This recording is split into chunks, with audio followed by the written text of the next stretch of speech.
Good morning. I would like to welcome all panelists, all participants, whether online or otherwise, by various social media to this very important 20th anniversary RGSM panel discussion. We'll start the session by immediately invoking God's blessings on the proceedings. I therefore call on Mr. Josh Kelly to say a prayer on our behalf. Good morning. Good morning. Let's pray. Almighty God, we thank you first and foremost. We thank you for life, Almighty God. We thank you for your presence here with us. We thank you for your protection over us as a people, as a region. We give it all to you, all the praise, all the glory, all the honor. We thank you as well, Almighty God, for the past 20 years of the regional government securities market and the progress it has made over that amount of years. We thank you, Father, that the RGSM has been a stable source of financing for member governments, but also for persons of the region and abroad to invest their monies. Almighty God, we thank you for the panelists here today and the moderator who have lent their time and expertise to help us to understand the intricacies of the market. We thank you even for the participants who are joining, and we thank you for a fruitful discussion on the subject. We thank you for your presence and guidance on the proceedings, and we thank you even as we plan and strategize for the years to come. We declare that the market will continue to develop and serve our people and serve our member governments. In Jesus' mighty name, amen. Amen. Today we are celebrating the 20th anniversary of the RGSM. And indeed, there are many reasons for celebration. Although there's considerable scope for expansion in the market, the RGSM have made a significant difference to the governments of the region and to investors throughout the region. In the 20 years that the RGSM has been in operation, the governments of the region have raised some $17.3 billion, and that has made a significant difference in the growth, in the development, and in the implementation of the development agendas of the various governments. Of this $17.3 billion, 14.3 was in treasury bills, and $3 billion was in long-term bonds. The RGSM also provide excellent returns for investors, and that is why the theme of this panel discussion invites you to grow your wealth, protect your financial health through government securities on the regional government securities market. The RGSM was established to correct a number of deficiencies that existed in capital markets in the currency union prior to 2002. At that time, there was only a primary market for government securities. What this meant is that if you bought a government security on the issuance by the government, then you would almost certainly have to hold it until maturity. There was no opportunities, no liquidity, no opportunities for you to sell it before maturity date. The markets that existed before were relatively tiny and fragmented. Each government issued treasury bills, sometimes bonds, within their national borders. There were no participation or very limited participation by investors from other members of the currency union. This limited market size and limited demand exerted upward pressure on the interest rates, so that you would find that after the implementation of the RGSM in 2002, interest rates went down significantly. In the markets that existed before 2002, the information that supported the issuance of government securities was very scant. The offering memorandum did not provide enough information for investors to make adequate decisions in relation to the investment. That has changed. The market has become competitive, and in order for a government to secure investors in their bonds, they have to provide the adequate information so investors can make a decision. Indeed, some governments have listed on CARICRIS, which also helps investors to assess the risk of their security. The high interest rates contributed to high fiscal deficits and escalation in public debt throughout the region at that time. Of course, there's still some high debts, but certainly the low interest rate kind of mitigate the effect of the rise in public debt. The introduction of the government securities market corrected many of these problems.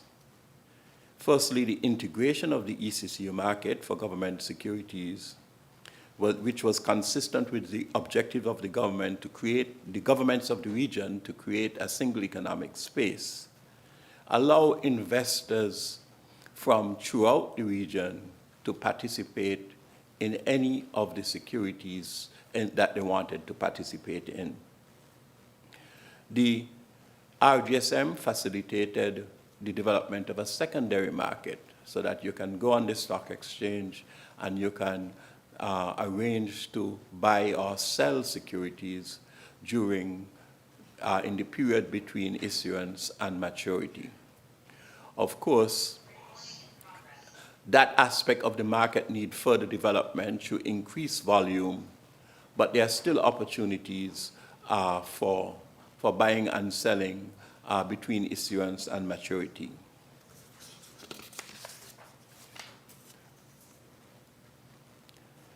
And it has resulted in reduced interest rates. It has given investors the opportunities to diversify their investment portfolios. Even more critically, the RGSM initiative was part of a comprehensive capital market development initiative, which was intended to foster growth in the Eastern Caribbean. We had essentially a bank-centric system where many of our businessmen and entrepreneurs could only obtain bank financing for their business. And that sometimes was not the most appropriate form of financing. The RGSM, or the regional capital markets, allow them to approach investors directly rather than through the banking system and raise equity rather than loans. He also allowed the governments to avoid huge overdraft interest and instead participate in the RGSM. It gave the investors an opportunity to earn more income and to mitigate risk through diversification. That in itself encouraged more savings in the region, contributed to improvement in national domestic savings, and that also contributed to economic growth. It facilitated the integration of capital market, or created virtually a single capital market in the region. And that too contributed to growth, because what it means is that the net funds of savers actually went to the place, the country, and the enterprise that could best use it, and that could create the best benefits, or the most benefits for the region, for the Eastern Caribbean Currency Union. It is not surprising, therefore, that in a study published in 2019, the World Bank reported that a strong correlation has been found between capital markets development and economic growth. And I think we have experienced some of that. Perhaps our statistics are not as precise to tell us exactly what is the benefits in terms of economic growth, but there's certainly no doubt in my mind that the regional government securities market and the capital markets as a whole have contributed significantly. Today, we have a distinguished panel which will provide you with a full understanding of the RGSM from various perspectives. The panel includes the current chair of the RDCC, a debt manager, a representative of the ECSE, a broker, an institutional investor, and a retail investor. The composition of this panel was not only intended to give you the benefit and advantage of the depth and experience of the panelists, but it was intended to create a balance in respect of geographic dispersion and gender. So you see we have some women among us, and we have some people from the Leeward Islands and some people from the Windward Islands, so that the perspective is a very broad perspective that you'll get today. We'll also have a short dialogue with a representative of the credit union during the question and answer session to give some insights on the RGSM from the perspective of the credit union movement. I think you have heard enough of me.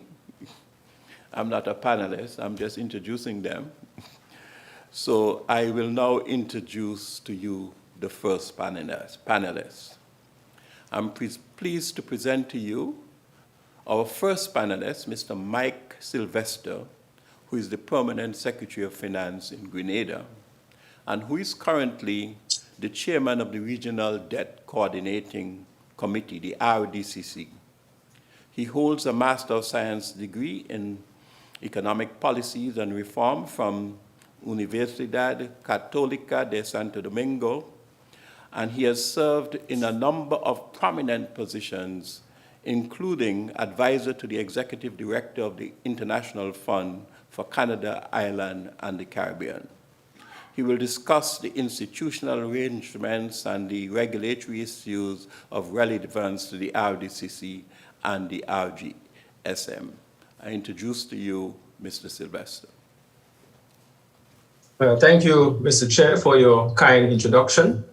And good morning to you and the other panelists, and of course to the many listeners and viewers who are joining us online across the Eastern Caribbean Currency Union.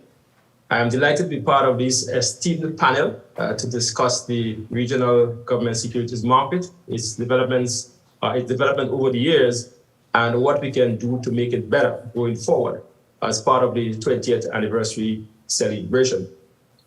I am currently the chair of the Regional Debt Coordinating Committee, or RDCC as it is called, and I will speak briefly about its role and function in a short while.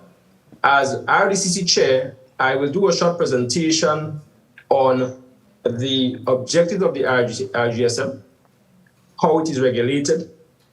I will discuss the role and composition of the RDCC, any plans for development of the RGSM. I will also give my own personal thoughts in terms of what I would like to see as the RGSM going forward in terms of developments and so on.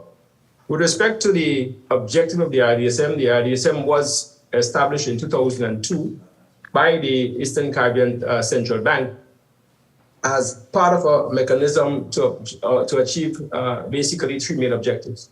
The first objective, as you've heard, is to raise funds for the member governments of the Eastern Caribbean Currency Union. And as the chair would have alluded to, the member governments have raised significant amounts on the RGSM over the years since its establishment. And of course, that has allowed government to be able to meet its commitment, both operational and otherwise, to be able to serve the various citizens across the CCU. Another important objective of the RGSM is to provide investment opportunities for the citizens of the region. It provides not only for the institutional investors, such as the national insurance schemes, the banks, the insurance companies, and so on, but also households. So individuals like you and me can also invest on the regional government securities market and earn our returns on our monies once we would do so. So that's an important objective of the RGSM.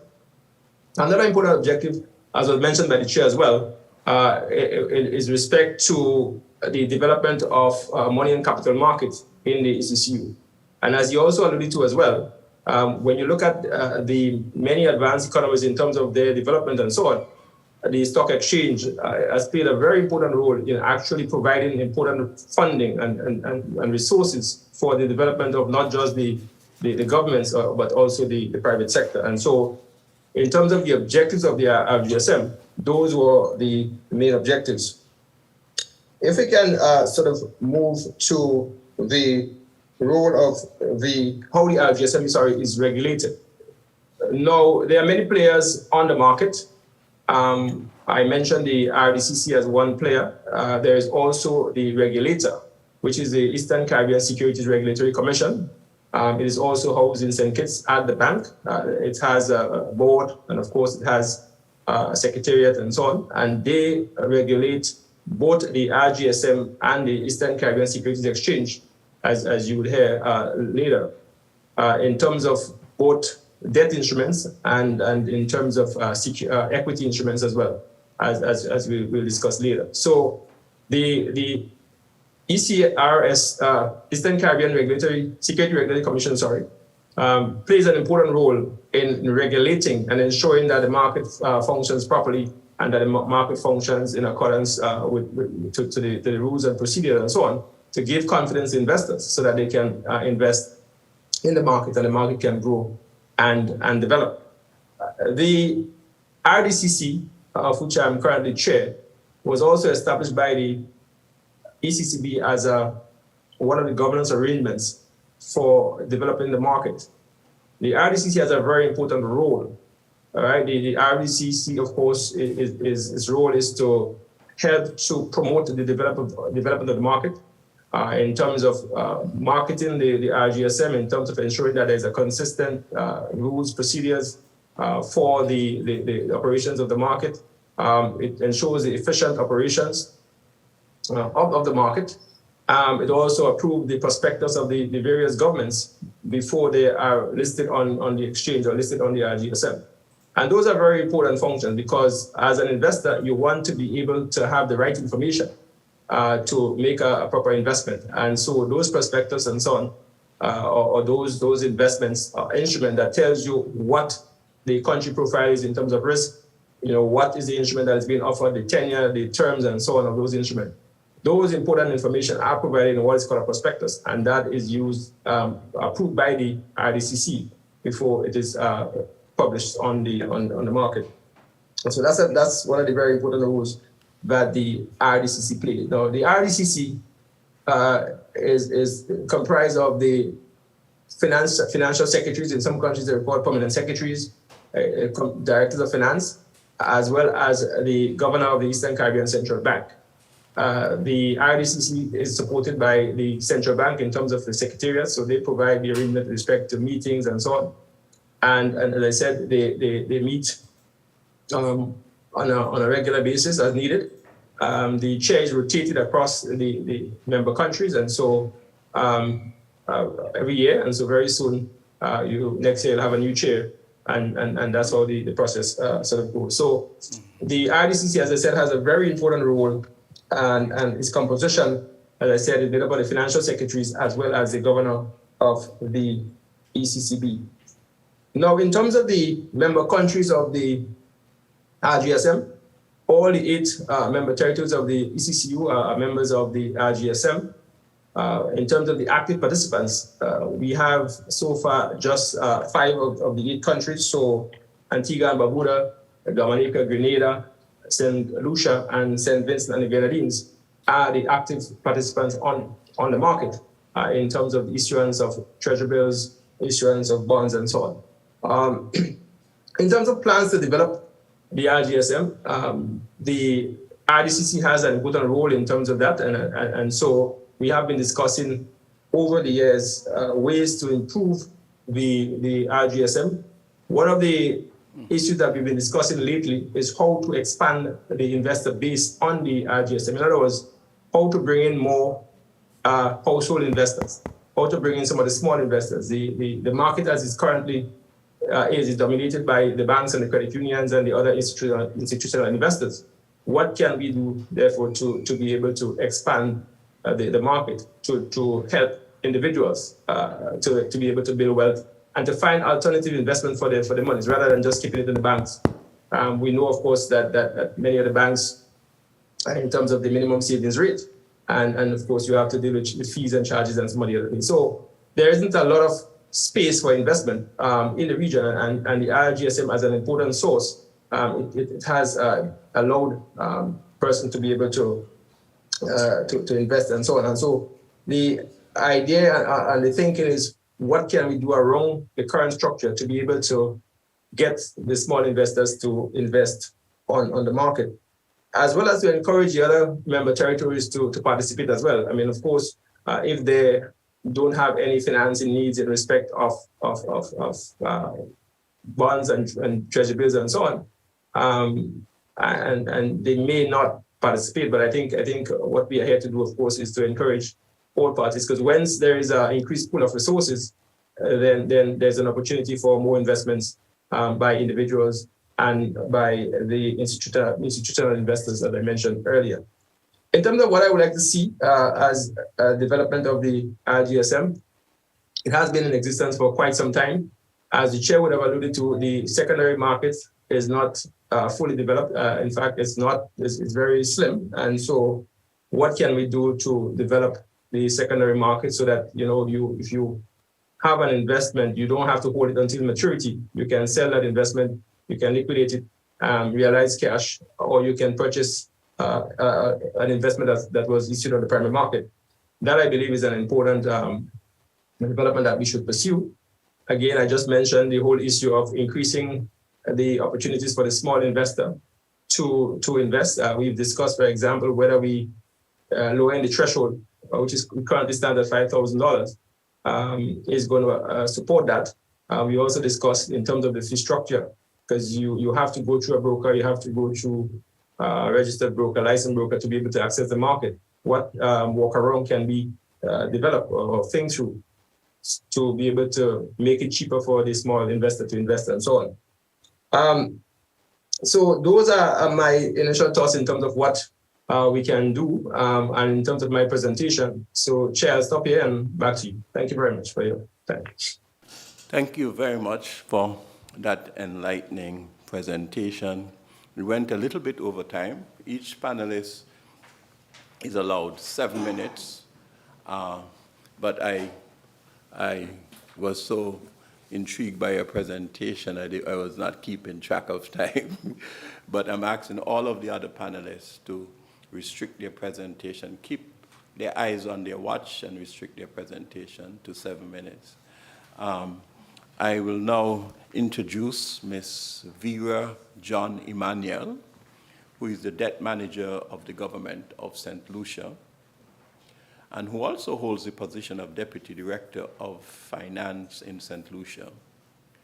She manages the largest debt portfolio in the Eastern Caribbean, and she has been very instrumental in reorganizing the debt unit in St. Lucia and in the development and implementation of their debt management strategy and the relevant legislation. She will discuss the importance of the RGSM from the standpoint of the issuing government, provide valuable information in respect of the government processes related to the issuance of securities and the availability of information for evaluating the securities. Let's welcome Ms. Vera Emmanuel, John Emmanuel. Good morning, Chair. Thank you. Thank you, everyone. Good morning. Please allow me to thank the Eastern Caribbean Central Bank for giving me the opportunity to provide the information from on behalf of the debt managers in the ECCU. as from the perspective from an issuing government. From this, I will go straight to my presentation. So just bear with me.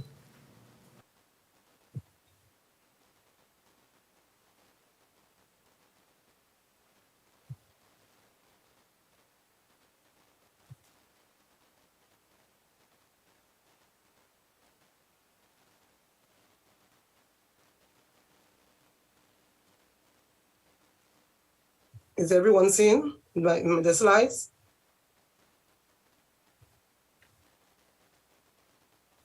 Yes, we are. Okay.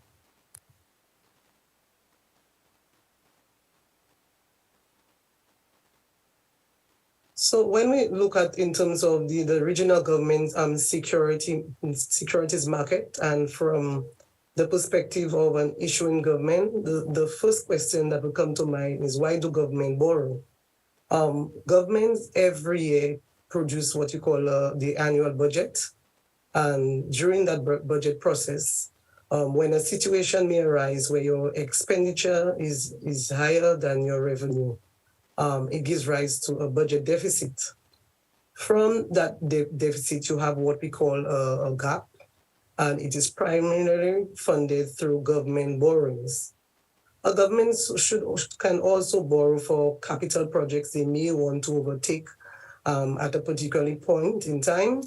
Through the borrowings, there is also an opportunity for employment of even citizens of the country, because through those borrowings, you have an opportunity to have the project offices, and this in itself needs personnel that you can utilize to give an opportunity of employment at this time.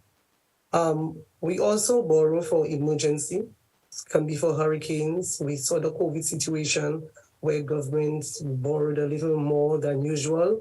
So all these are some of the reasons that government may pursue borrowing at a particular point in time. So through that borrowing, which is guided by what we call a medium-term development strategy that will provide you the objective of the borrowing as it pertains to the risk and the cost of the borrowing. When we look at borrowing through the RGSM, we utilize two means of instruments: the treasury bills, which is a debt instrument with a maturity of less than 1 year. This treasury bill is issued on the regional government security market through a competitive bidding process. We also have the bonds and notes. The notes is up to 5 years, and any instrument over 5 years, we categorize it as a bond. There is a prerequisite for the issuance on the regional government security market. Then we need to produce a prospectus which contains a proposed auction calendar, which explains the auction process and provide details about the investment offering to the public.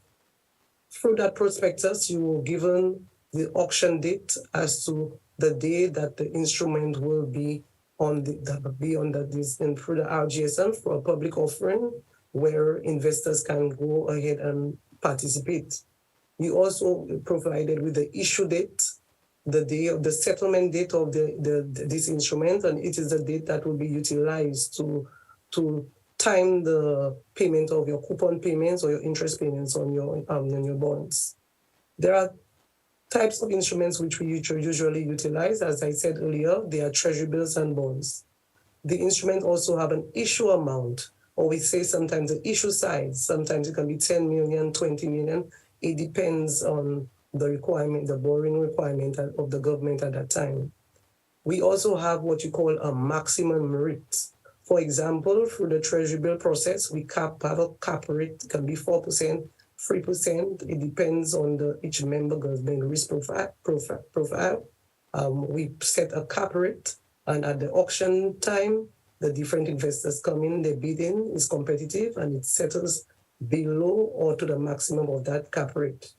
We also have a maturity date, which provides you the day that the instrument matures, you're able to get back what you have invested with whatever interest that you have acquired at that time. And in that prospectus, there is a trading symbol, which is a unique, I would say, identity to that instrument that you can know that instrument, that suppose you have a portfolio of instrument, the trading symbol will allow you to differentiate them among your portfolio. As our RDCC chair spoke earlier on, he spoke about the prospectus being vetted by the ECSC and also the participating government, and this is approved by the RDCC. After vetting and approval, the prospectus is shared with the government, the brokers, and posted on various websites and portals for dissemination to the public. That information, in terms of accessing the prospectus, it can be found through the different websites of the ECCU governments. We also put the prospectus is also on the ECCB website and also the ECSC website. So it's widely available for any potential investor to be able to know at any point in time what a government is offering and what day it is, and if they are interested in investing, they can go along to do so with the assistance of a broker. Then we look at how has the government benefited from issuing on the market. I am just attempting to give you some, because there are so many ways that government has benefited from the advent of the regional government security markets. The government was able to gain a wide and diversified investor base through insurance companies, commercial banks, individuals, social security, to name a few. So through the advent of this RGSM, we were able to tap into get other investors outside of what we have in our country, in each individual country, to participate in the auctions process. It also gave government the opportunity to increase the transparency by providing information on the economy, the indicators, to everyone, investors and anyone who is interested in getting information on the country. It also helped us to lower the cost of borrowing. In the past, government utilized the overdraft, which is an instrument that is very high in terms of cost, sometimes almost 10%. But with the advent of the RGSM, government was able to partake in the treasury bills and be able to utilize the treasury bills to manage the cash flow. And last but not least, it gives government an opportunity to discover the price of the instrument. Those instruments that are issued on the RGSM are utilized to provide some form of benchmarking in the event the government want to issue any private instrument to an investor. How does the RGSM market its securities? We do so through seminars. Even just earlier in the week, we had a seminar targeting just the public servants on the opportunities for investing on the regional government security market, and going a little further to even give them some advice as it pertains to pension and developing a portfolio and budgeting. We realized it was a very good venture, that many people were interested and was eager to learn even more. The brokers were given an opportunity also to display the products that they have available for potential investors. Governments have also utilized roadshows to advertise the instruments. We have the media, we have the flyers, all these, and the websites, and our brokers around the region are all modalities utilized to advertise those securities to be auctioned. What will be our future expectation from a government perspective? As our RDCC chair spoke earlier on, we want to see more development in the secondary market. Right now, we experienced most of our investors, they still love to hold the instrument to maturity. And this in itself is kind of reducing the participation we would expect in terms of the bond funding or the longer term instrument. If an instrument is being able to easily be liquidated through the secondary markets, it will be a big selling point and even reduce the cost of borrowing to a potential investor who would be interested in holding a longer term instrument. We also hoping to get regional debt issuances. In the past or currently, each member government will issue the treasury bill or the bonds separately. We hoping one day we will get things like a diaspora bond or a bond issued with all the ECCU member countries, and it will be allocated accordingly. We also looking forward, as we have been seeing an increased interest in a longer-term instrument for debt swaps, resilience, green bonds, and blue bonds.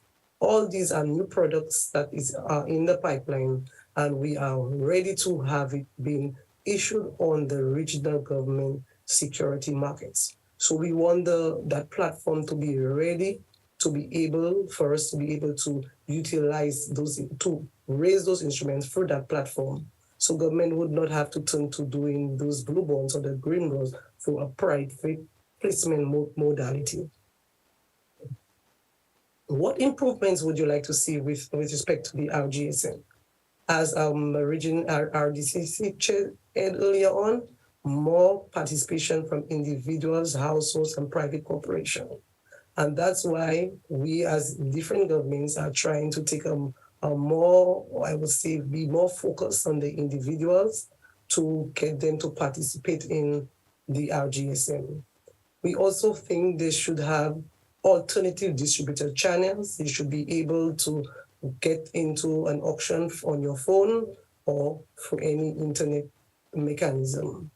And we also say, last and not least, greater awareness of the platform. The platform has been in existence for 20 years, and it is going very well, and we expect it to even improve in the coming years, but we need more individuals around us in our respective countries to be aware of the regional government security market, and they can take advantage of the instruments that are being offered to get a higher return in that environment of where there is high gas prices, high groceries bills. You can utilize the RGSM to get some form of returns or supplement your income whilst you enjoy a wonderful time in terms of your investment opportunity. So I would like to say thank you, and I'm very grateful on behalf of the ECCU for the development of the regional government security markets, which has given us so much opportunities as a government to have capital projects that we would not be able to realize without the RGSM, manage our cash flow. We saw a lot of good things happening, even during the COVID situation. It was able to run and assist us as best as it could, but we still realize there is room for improvement, and we're looking forward to be a part of that improvement that will be coming through the regional government security markets for all concerned. So I would say, stop here and say thank you and happy 20th anniversary to the regional government securities market. Thank you very much. A great presentation in terms of how government benefits from it and what government would expect from the market in the future. We'll now move on to the third panelist, Mr. Jaron Burnett. He has been the Senior Manager of Operations Division of the Eastern Caribbean Securities Exchange over the last 3 years. Mr. Burnett has considerable experience in the financial services sector, including 12 years at the Trinidad Stock Exchange, where he rose to the rank of Assistant Operations Manager.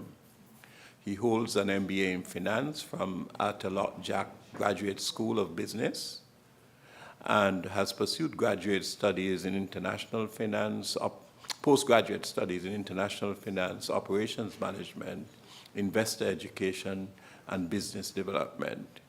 He will discuss the role of the ECSE in the RGSM, the regulation of brokers, and the cost of investing on the RGSM.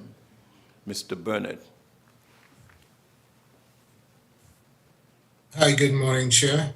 Good morning to my fellow. Good morning, Chair. Good morning to my fellow panelists, and good morning to everyone viewing online. I'm just going to give some brief remarks on the ECSE, which is a fully electronic regional exchange that has been established since 2001. The exchange, along with the Eastern Caribbean Central Securities Depository, operates an electronic market that provides trading, clearing, and settlement services for the region. We aim to facilitate the efficient mobilization of capital for regional governments via the RGSM and provide investment opportunities for investors. And our main purpose in the RGSM for the governments is to host the auction of securities that the governments choose to issue from time to time. And we work very closely with the government and the Eastern Caribbean Central Bank to coordinate the auctions of these securities to make sure that the information gets out there to the brokers so that they can inform their clients about the upcoming auctions of these securities. For the investors, we provide an avenue through the regional brokers to invest in the RGSM securities that are being auctioned. The market is open to individual and institutional investors to participate in these auctions and acquire these government securities. And at the completion of these auctions, we also provide a secondary market where investors are able to buy and sell these securities amongst themselves. And this is a very good way for investors to generate returns on their investments after they have purchased these securities.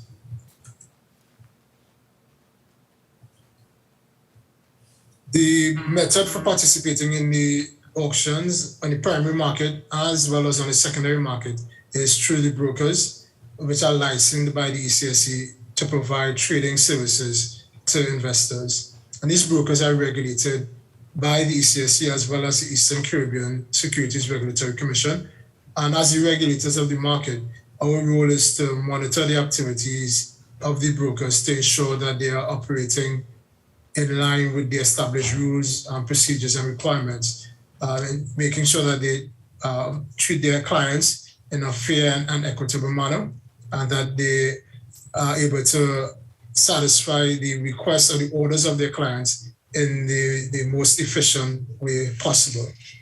Currently, we have brokers located in St. Kitts and Nevis, St. Lucia, St. Vincent and the Grenadines, and Grenada. And we are always in discussions with possible brokers in other member countries for them to establish operations in those countries as well, such as Dominica and Antigua, so that we can expand the network of brokers available, so that it will make it easier for investors in all member countries to have access to the market and to the investment opportunities that are available. To invest in the RGSM, the investors participating in the auction, they are required to pay trading fees when they are investing in the market. The fees are fairly nominal, and you are required to pay those fees through the brokers. And here you would see the trading fees being 0.075% payable by each party if you're investing in an auction or trading in treasury bills or government bonds. If you're purchasing treasury bills, the fee is 0.3% payable by each party and subject to a minimum of $12. So as you will see, these are very affordable fees for the investors. But in addition to the fees that are paid to the ECSE, the brokers also charge a fee for their services, and I will leave that up to one of my colleagues on the panel from the brokerage community to provide a little more information on that. The market, as I previously said, the market is available to the investors, to the public, and the information about these upcoming auctions and the opportunities for investment is publicly available. And you can find that information about these upcoming auctions on our website www.ecsconline.com, where we have a calendar of these upcoming auctions available for anyone that is interested. We also post information about the upcoming auctions on our social media platforms, on Instagram as well as Twitter. So once you identify the security that you're interested in investing in, you can contact your broker and have some discussions with them about investing in the market. And they will be able to provide you with advice in terms of which securities you should invest in. And they'll provide you with all the information that you need to begin making your investments. As the operator of the market, our commitment, we have a strong commitment to work with the various stakeholders in the market, the governments, the brokers, and the other regulators to make sure that we develop the market and that the market is able to better satisfy the needs of the governments that issue securities as well as the investors. The ideal scenario would be to see that an increasing number of securities being made available to investors on the market, an increase in trading activity on the secondary market as well, and an overall improvement in the efficiency of the operations of the market. And that's our commitment to working towards growing and improving the market. Thank you very much. Thank you very much. The ECSE plays a pivotal role in the development and operations of capital market, and you can see they do it at nominal fees. And he has demonstrated a little bit about the efficiency of the ECSE because he was very close to being on time.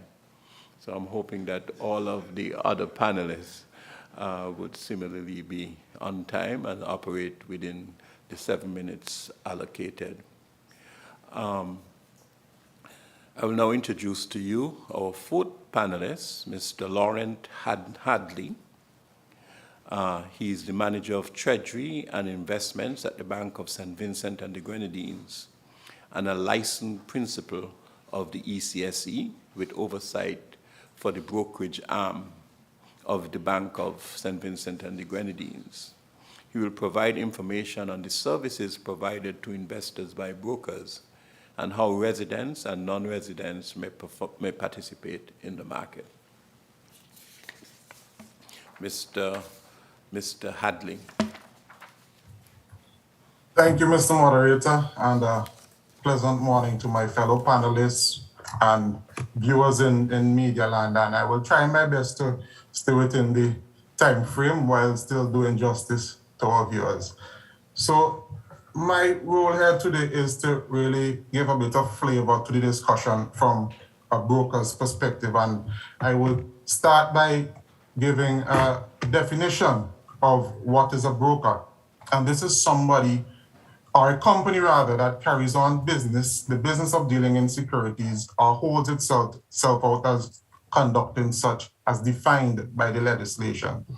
Now, some of our services include buying and selling of securities. So we execute the buy and sell orders of investors. We also offer investment banking services, which involves raising capital and structuring large financial transactions for governments, which we are here mainly to focus today. But we also do that for corporations. We also provide underwriting services, which involves helping companies issue their shares publicly on the IPO. As brokers, we also offer investment advisory services because we do research. So our research would help to inform things such as pricing and so on. Oh, you might ask, what is the process of investing? What's the process to get started? Just like opening a banking account, we have to do our due diligence, and this would require you to bring in 2 forms of ID, proof of income, such as a job letter or a salary slip, proof of address, something like a utility bill. For non-residents, however, we would ask for 6 months bank statement. Also, there would be requirements for FACTA for US residents and CRS, Common Reporting Standards, for all other jurisdictions. In addition to those due diligence requirements, we would also need to know your investment objectives and goals and the risk tolerance and risk appetite, which I would look at in the next slide.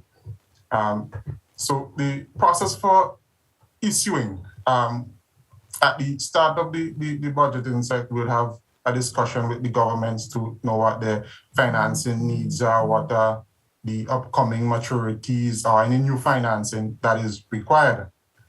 And then the government would go on to issue the prospectus, which is, of course, as mentioned, must be approved by the commission, and the prospectus would have information on the government's macroeconomic, well, the country's macroeconomic performance, the government's fiscal performance, and information on the issues such as the auction date, the settlement date, maturity date, and so on and so forth. Once that information is out there, then we would start taking orders from investors, and notably, the orders that we receive, we must put them up on the market in the order in which we receive them. That is required by law. And once the auction is settled, finished, settlement happens the next day, T+1. And this is one of the fastest settlements you could find in our hemisphere. And settlement really is where we transfer the funds from the investor to the issuer. Okay.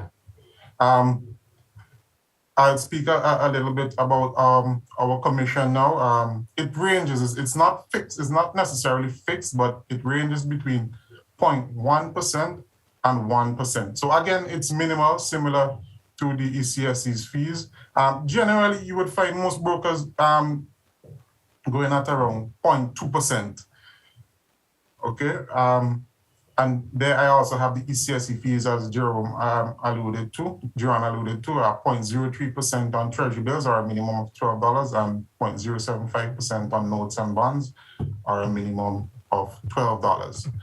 Here I have an example of a hypothetical example of investing in a treasury bill.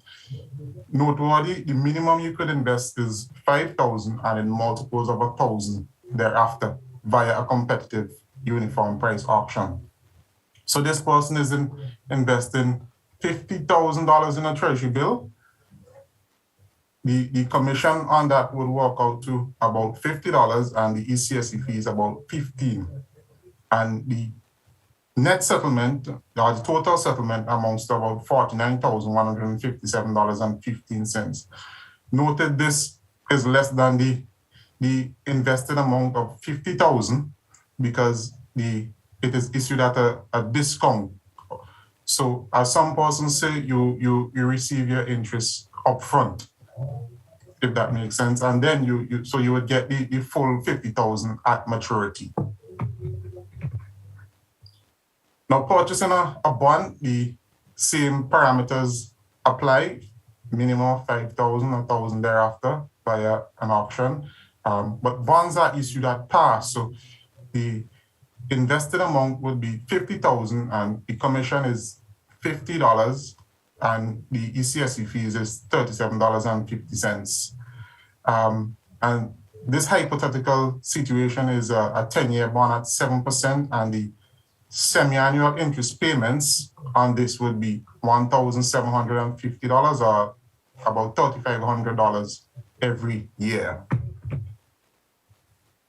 Now I'd like to talk a little bit about portfolio diversification. And this is really where you spread your investments across a variety of assets to reduce your portfolio risk. So how might you diversify? You could do so geographically. So you might say, I might put some in a St. Vincent bond, or St. Lucia bond, or Grenada, depending on your investment objectives, risk appetite, and so on. Also, you might look to diversify across asset classes. So you might hold some in cash or fixed income or equities, again, depending on your objectives. Because as we saw during COVID, a lot of persons opted to hold on to cash because in times of uncertainty, cash is king. And you might also look to diversify across maturities. So You might go for short term as in treasury bills, medium term in notes, or long term in bonds. Who has primary responsibility for advertising government securities? And this is the licensed brokers.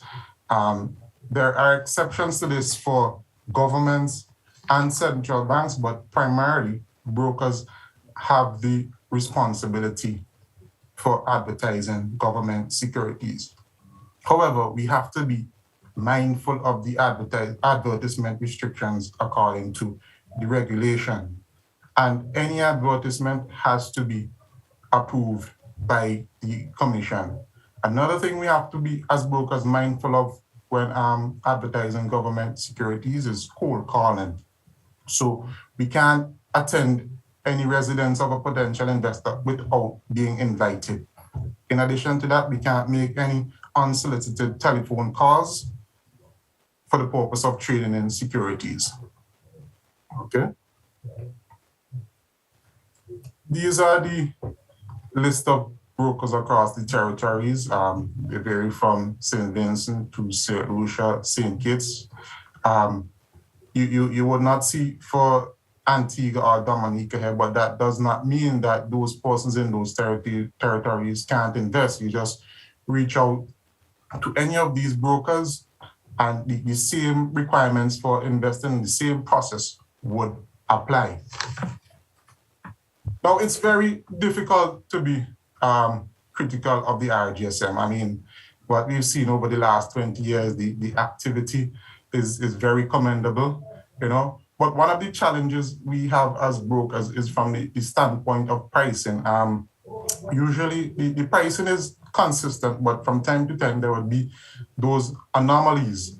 And in the absence of an active secondary market, we look at the primary market as an indication for pricing. So, you know, I know at one point there was discussions about maybe doing a primary dealer, something of the sort, but really our primary challenge with that is really the pricing.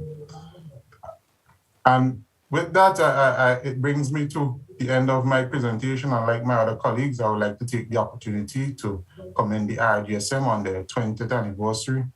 And I hope you will be around for a lot more years to continue supporting the development of our region. And with that, I thank you and hand back over to you, Mr. Moderator.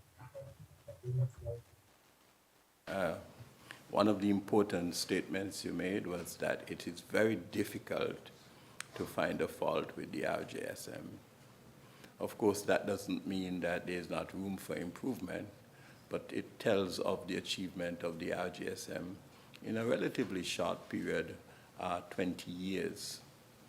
Our next panelist, our fifth panelist, is Mrs. Joan Lancelot, who over the last 7 years has been the Chief Financial Officer of Dominica Social Security, which is a very significant institutional investor in the RGSM.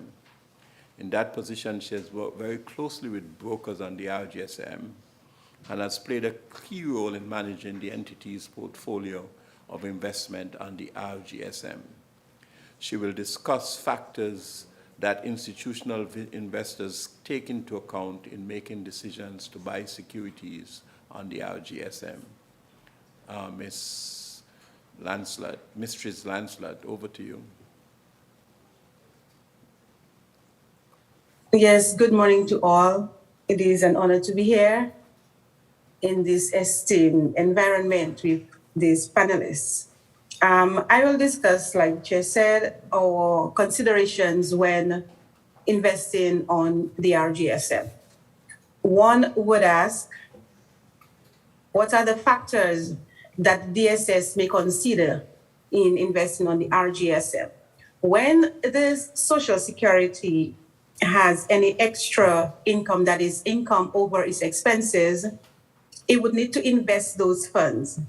And what better place to invest your funds than in a place where you can ensure preservation of your capital?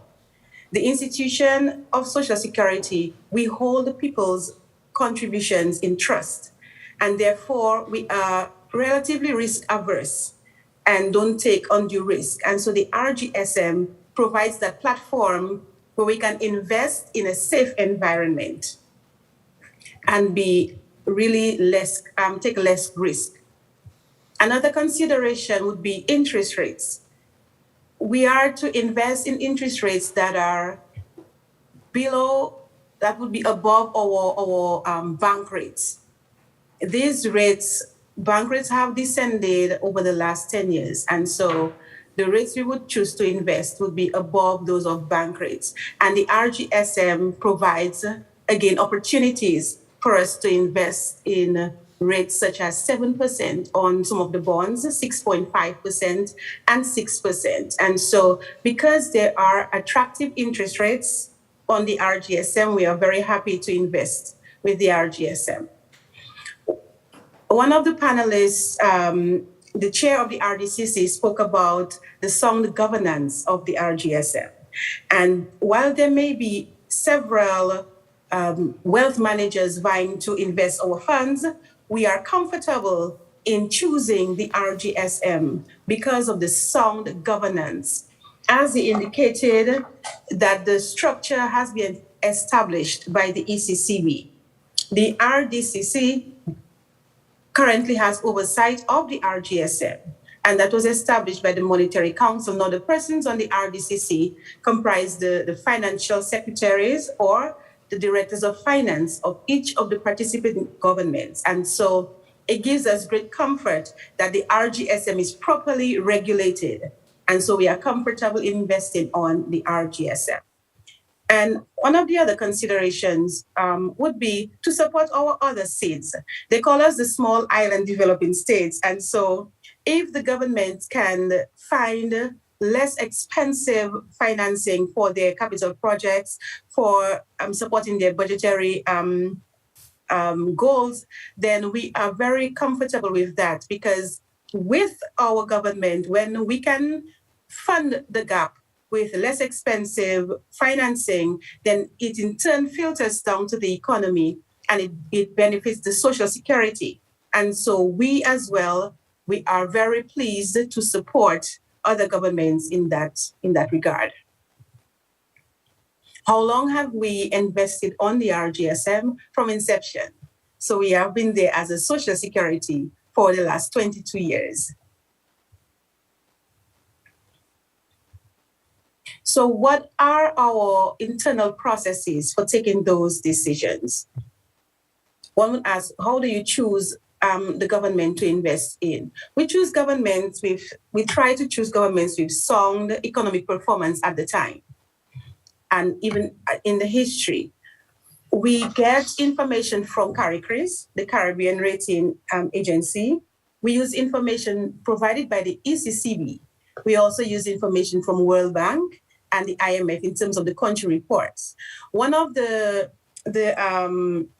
tools that we use is the debt, I would say, the debt sustainability ratios provided by the Eastern Caribbean Central Bank. And this would just show that the ECCB has certain benchmarks, and then you would set up the country's benchmarks against that of the ECCB and see how it performs. And then your analysis would be strictly fact-based. Which instrument? Would you do a treasury bill or a bond? That would determine on your liquidity. And for the Social Security, we do not have a liquidity issue. And so we do not need quick turnovers like treasury bills. So our next consideration would be matching our assets with our liabilities. And our liabilities are long-term. That is the pensions that we have to pay out. Therefore, the bonds would be a better option for the Social Security in terms of having a long-term asset that can yield over a long period of time. So we choose the bonds that are 5 years and over. And whenever the governments choose to roll over this bond, we also continue to participate as long as the economic situation is still favorable. How much do we invest? Well, we we are constrained by our investment policy statement. And so there are targets, minimums and maximums. And whenever there is room in a particular instrument, then we go ahead and we invest strictly by our targets. If we believe that a particular instrument will benefit us and there is no more room, we still have an allocation or an opportunity to invest an additional 10% with the board's resolution. So it is strictly based on what is contained in our policy statement. I'm sorry, I think that went too fast. Next slide. Yes, what is the lowest rate we would accept? For the Social Security, contained in our actuarial reviews, which we conduct every 3 years, we have a hurdle rate. And so we try not to go beneath that because it does not benefit the Social Security. In addition, we try to go above the rates offered by the bank. There is a rate that we have on the minimum amounts on funds contained in our for investment. And so we would invest in anything that is above that, which would make sense. And finally, we have our own internal targets. And so the rates that would help us meet our internal targets, we would choose the securities that would support us meeting our internal targets. So do we invest in more than one countries currently? Yes, we have investments in more than one countries on the RGSM. Do we trade on the secondary market? Actually, yes. We had a trade last week that was on the secondary market. And our experience is that it is as seamless as with trading on the market. The brokers are very knowledgeable and it is the same seamless operation. Do we get timely payments of our returns? Definitely, like clockwork, on time and in the amounts contracted for. And what improvements do we want to see? From our perspective, we would appreciate consistency in the contents of the prospectus. So sometimes there are times you get a well put together prospectus with a lot of information, and then another time it will be missing some information for on different governments, or sometimes the same government but a different issue. And so the consistency of the information contained within the prospectus for our benefit of analysis, that would benefit some of us as institutional investors. And so with that, I thank you. Thank you very much. That has given us a really good perspective of how an institutional investor decides on investing. It also signals to the government the issues that they need to take into account in actually making issuance of government securities. Our next panelist, the sixth panelist and the final panelist, is Mr. Earl J. Estrado, who is a retail investor. He is an experienced and well-qualified accountant who holds the CPA, CGA, and CA qualifications. He's currently the Director of Finance and Information Technology at the Caribbean Development Bank. He will discuss the factors that retail investors take into account in making decisions to buy securities on the RGSM. Welcome, Mr. Estrado.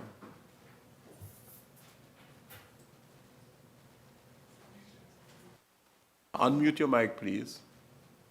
Oh. Can you hear me? Yes, yes. Okay. Let me just make sure I can bring up the presentation.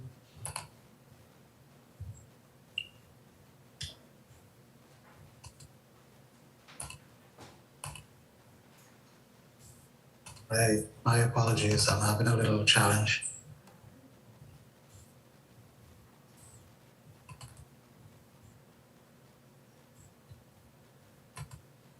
Right, sorry.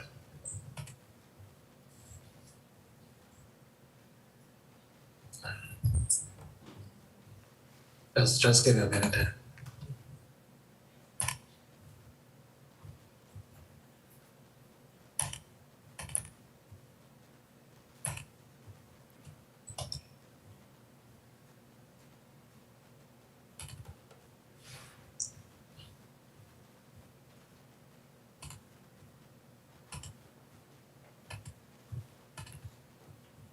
I see my screen? Yeah, we are seeing your screen. You just need to give us the full screen. Yes, yes. Let me, From beginning. from beginning, yes. Okay, we are there now. My apologies. I did warn the participants, technology and myself. We have a love-hate relationship. Thank you, Chair, and for inviting me to this panel discussion. And I want to thank other participants for their contributions. And in line with what the other contributors have indicated, I want to extend congratulations to the RGSM. So I'll start with my presentation from a retail point of view. I have been using the RGSM or investing by the RGSM for over 20 years. And in that period of time, I have gone through some of the currency offerings, the country offerings, the instrument offerings, and tenors. I think investing from where I sit, to a large extent has to mirror your personal development. When you're young and building capital, you're less, how should I say? You're more interested in accumulating capital.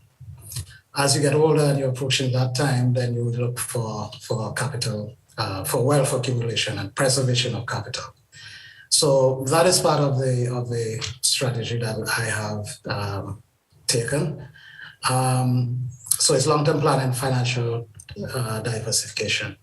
One of the things I think that is really an extremely good story that we do not spread enough is that the securities offered on the RGSM have been very solid, very low risk, and have provided very good returns. None of our countries have gone into selective defaults despite economic challenges and other challenges. We know the history of some other countries in the Caribbean region that have gone into default, and investors have been requested or encouraged or whatever word you want to use to take a loss on the investments. So I think that is an excellent story that we have. We need to get out more. The rate of returns are consistently above commercial banks. It has gotten even more stark over the last few years, where commercial banks have significantly decreased their interest rates and significantly increased their charges. Good or bad, that's the business model. But over that period that I have been on the RGSM on a consistent basis, I would receive a better return than if I were to put it into a commercial bank. For example, here, well, I'm not physically in the OECS region, but I'm from the OECS region. So I have seen rates recently as low as 0.15% from a commercial bank. I have seen 12-month fixed deposit at 1.5%. And I'm subject to correction, but I've never seen these rates on the RGSM. So I think it's an excellent story that sometimes we do not trumpet enough. So in terms of investment consideration, obviously credit risk, as I said, the countries have, despite all the challenges, the countries have been, despite challenges, despite credit ratings, downgrades, and so on, they have met their commitments and continue to meet their commitments in full and on time. And I think that is a very, very significant factor for all investments. As I said, the purpose will change over your life period. In the initial stages, you want to get as much return as possible. As you approach that I'm not sure if I should use the word twilight, but as you approach twilight, you want to preserve capital. So you change your investment strategy, which is what I do. I know there was a mention about the secondary market.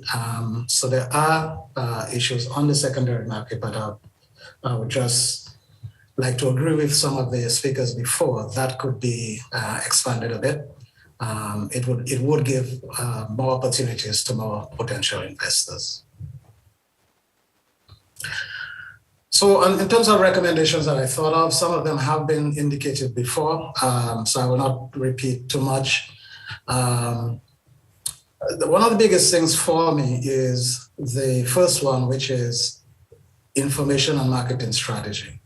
I think to a certain extent, we are preaching to the converted in terms of people who are aware of financial issues, investments, and so on. There's a large, in my opinion, untapped market that we are not aggressively, and I use the word not in a negative way, aggressively targeting with huge potential, let me put it this way. Across the region, there's a significant amount of idle cash hanging around. That is known as people fly to security because of the COVID and all these other things. So I would say the biggest, one of the biggest challenges for the RGSM going forward is to try and expand its customer base. I'm not saying that it does, but we should not assume small investors are not intelligent. But we do have people with a lot of money sitting in commercial banks earning very, very insignificant interest. As a matter of fact, they don't earn negative interest, but they have negative interest because if you look at the interest that you're receiving, as opposed to the charges that you're paying to the bank, you don't get any, it's a negative return. So I think that these are things that we can do to target the general population, and we can segment them as we want to, but I think that is something we need to probably put front and center because, as I said at the beginning, this is an excellent story, and we should put it out there more. Highlight the differentiation, again, make that differentiation in the market about being solid, being well-managed, well-governed, consistent returns, and a good reputation. I think the panelists from St. Lucia mentioned the third point. I think we also need to expand our products or encourage governments to issue new products, maybe targeted at the youth, disaster recovery bonds. I think we mentioned the blue, green bonds. I think there's an orange one which targets the cultural industries, and major development and infrastructure projects. For example, airport development, so you can target your financing for a specific project. And I think we need to have a greater variety. So we have sort of like a menu that you can choose from. And the other one is the diaspora. I know we keep talking about it, but we have a huge diaspora in the region and in the OECS. I think we need to target these individuals. They do have money to invest, some of them. I know various governments when they go to the UN every year, meet with their diaspora and discuss development issues. So I think that should be another area that the RGSM should aggressively target.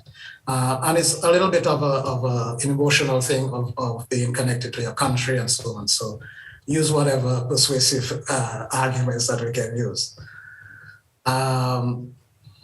MSMEs, I think they have a critical problem with raising finance, and from where I work, we see it every day where they cannot raise finance efficiently and cheaply. I think there was a study saying, looking at the commercial banks, the security collateral requirements at a minimum at 125% of the amount that you want. So if you're a small person trying to start a business, that is usually it's an obstacle. And lastly, I would say, not lastly, one before the last, I would say the relationship with the brokers, I think, should be a little bit more dynamic. We should have them the RGSM should have them as partners, messengers, salespeople. When I say salespeople, not in terms of cold calling as was mentioned before, but to give them a higher profile as selling the products of the RGSM, as educating people on what the opportunities are, or general financial education. But I think the RGSM should look at ramping up the relationship with the brokers. And lastly, which is the way this is where we are in the world right now, it's the system right now has some electronic aspects to it, but I think that we should look at entirely electronic, from payment of funds to receipt of funds. We go through a process of manually signing documents and scanning it and sending it back and so on. So I think there's an opportunity on that side to make it easier for people to do business. Again, that will feed into all the various other recommendations that I mentioned before. So I hope I didn't go over my 7 minutes. Thank you very much. My apologies for the technical issue. But I want to congratulate the RGSM, and I think it can only add to the development of the various countries in the OECS. It's an excellent platform, and we should cherish it and make sure it develops. So thank you very much, everybody. Thank you very much, Mr. Estrado. I think your recommendations were comprehensive, and I'm sure the chair of the RDCC is listening very carefully to see which of those could be implemented. We have had a really informative set of presentations by the panelists, and they have given us a good understanding of how it works, a good understanding of how to participate in the RGSM, and a good understanding of some of the benefits. I think it is clear that the rate of returns are very, very competitive relative to commercial banks and other investment instruments of similar or the same risk. We are now going to go into a question and answer session. The questions that you have are comments or the requests for clarifications should be sent online, put in the question box online on Zoom, on ECCB Connect Facebook, on the YouTube channel. For those joining via social media, please use the live chat to share your questions and comment with us. The questions will appear on the screen here, and I will direct the questions to the relevant panelists. There's a screen that is up now, and it shows. No, that's for Mentimeter. We're not there yet. Sorry.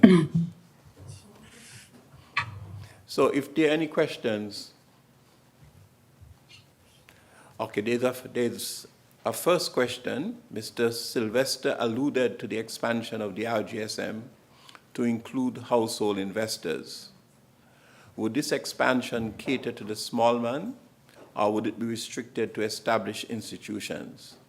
Can the ordinary man within the ECCU invest $100?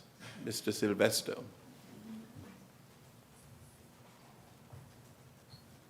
Thank you, Mr. Chair. Very excellent question. And my presentation in particular spoke to the small man or the small investor. In some countries, for example, based on presentations and research that has been done by the bank, persons can invest as low as $7.50 in a specific products and so on that could be part of the whole offering of the RGSM. So it's really for the countries to decide, what products and so on it can offer, and to what extent that you can have investors invest. So I think $100 is in fact is quite a large amount in some respects, but we are not there yet, and I think that is what we're hoping to do as part of the development of the RGSM going forward, to be able to not only reduce the current threshold from the $5,000 that was mentioned earlier, but to make it as simple and easy as possible for persons to invest and to grow wealth, even if you have $100. I hope my answer was satisfactory to you. Back to you, Chair. Thanks. There's another question here. How can an individual like myself access the RGSM and use it to benefit my household? I'll address this question to the broker because I think he's the one that interacts with the individual investors. Yes, thank you, Mr. Moderator. So like I mentioned in my presentation, in order for a potential investor to access the RGSM, they need to establish a relationship or open an account with a broker. And just like in a bank, we do the similar due diligence, 2 pieces of ID, job letter for proof of income, and some proof of address. And once you have that account or relationship in place, we would open an account on the stock market for you. And from there, we would start to have the discussions on the various investment options so you could start accessing the market. Okay. So, No. Sorry, my mic was muted. No, we heard you. We heard you. Okay. As a person who is new to the market, how would the panelists suggest that I begin the process to invest? Again, I would direct that to the broker, which is a very similar question to the previous one. Yes, it is. But in addition to that, we have to know the reason why you're investing. So we need to know your objectives, your goals. Are you investing for short-term trading, long-term growth? These things we need to plan out before we could go ahead and do anything. Okay.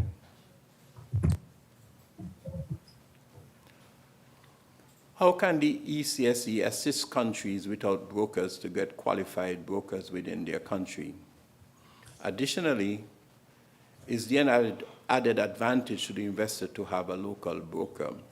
I'm going to answer this question in 2 parts. I was very interested in knowing how Dominica in particular, because they do not have a broker, and it would be interesting to hear their perspective with using brokers out of country.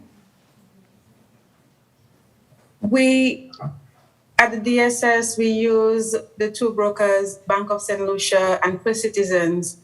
They have reached out to us, and on the prospectus indicates the brokers that are able to make the deals for us. And so it's just a phone call away, and then they take it over. So it's very seamless, very easy. So do you think there's an advantage to having a local broker? Do you feel disadvantaged at all by not having one? I don't feel disadvantaged because of the relationship that we have with the brokers. And so we are in constant communication whether we are seeking additional information or just investment options. And their responses are very quick. And so therefore we don't feel disadvantaged. Okay, let me ask the exchange now, what they're doing, how do they go about getting brokers in the countries that don't have brokers? Mr. Burnett. Thank you, Chair. So just to reinforce the point, which I think was mentioned by Lawrence, is that not having a broker in your country doesn't prevent you from being able to access the market. The brokers in any of the other countries are able to accept orders and execute orders on behalf of clients in any of the countries. At the exchange, we have been in ongoing discussions with financial institutions in some of the countries that don't currently have brokers about having them establish broker operations. And some of those discussions have been going positively. So we hope that in the not too distant future, we'll actually see brokers being opened in some of the countries that don't currently have one. And we recognize, even though you are not prevented from investing in the market if you don't have a broker in your country, we realize that for some investors, they would prefer to have a broker in the country that they can have, they can probably visit their office and have a face-to-face, a direct interaction with them. So we are trying to facilitate that, and we hope that we'll have that those new brokers coming on board in the not too distant future. Okay. This other question is an interesting question. It says, the broker mentioned a number of requirements, example, 2 IDs, utility bills, etc.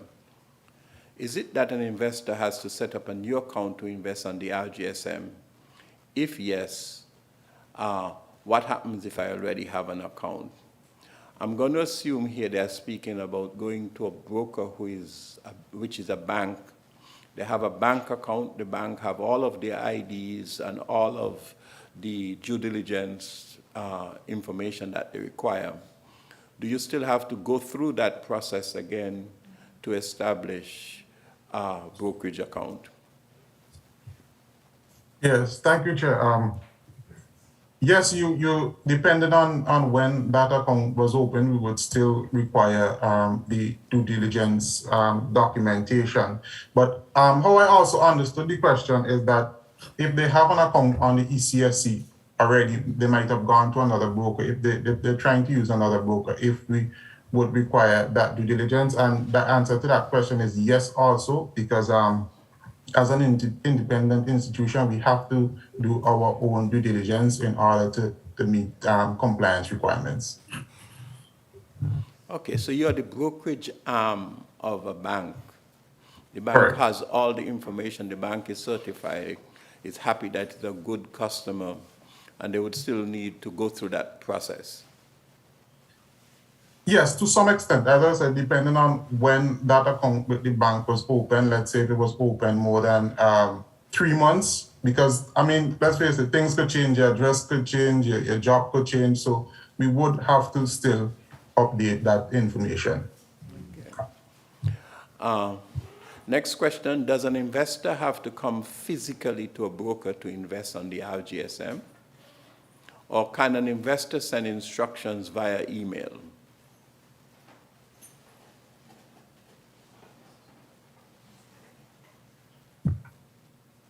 Come to take this one again? Yep, you can take that one also.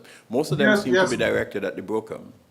Okay, yes. Yeah, we accept electronic instructions. As a matter of fact, that's how most clients prefer to send the instructions. But we make sure put the indemnifications in place for electronic transactions. So in the event there's any fallout, the bank is protected. But certainly we accept online instructions or telephone instructions. Okay, thank you.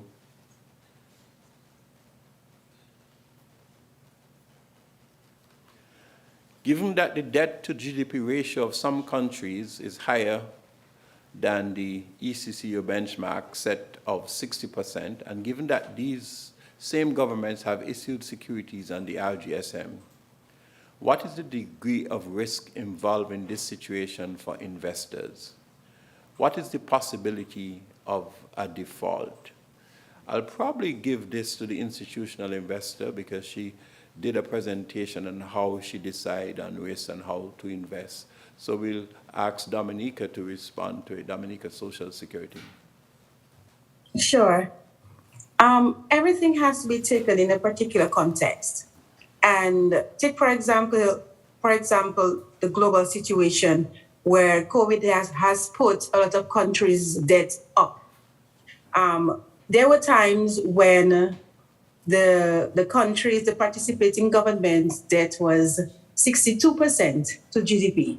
There were those days. And however, now nearly all of the government's debts are up because they've had to invest so much to manage this situation.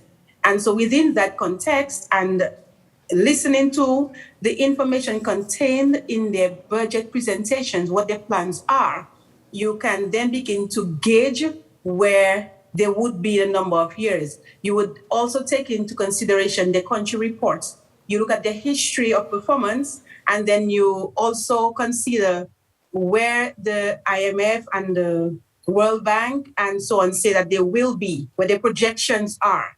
And you can use that to help determine the level of risk. Now, each institution, each investor has his own risk appetite. and his own risk tolerance. So as a social security, we have very low appetite because we have people's money. But as an individual investor, you may be able to take more risk, or you may have more appetite for risk. So that would depend on your personal or your institution's own risk appetite or tolerance. But in the context of debt, it has to be within parameters.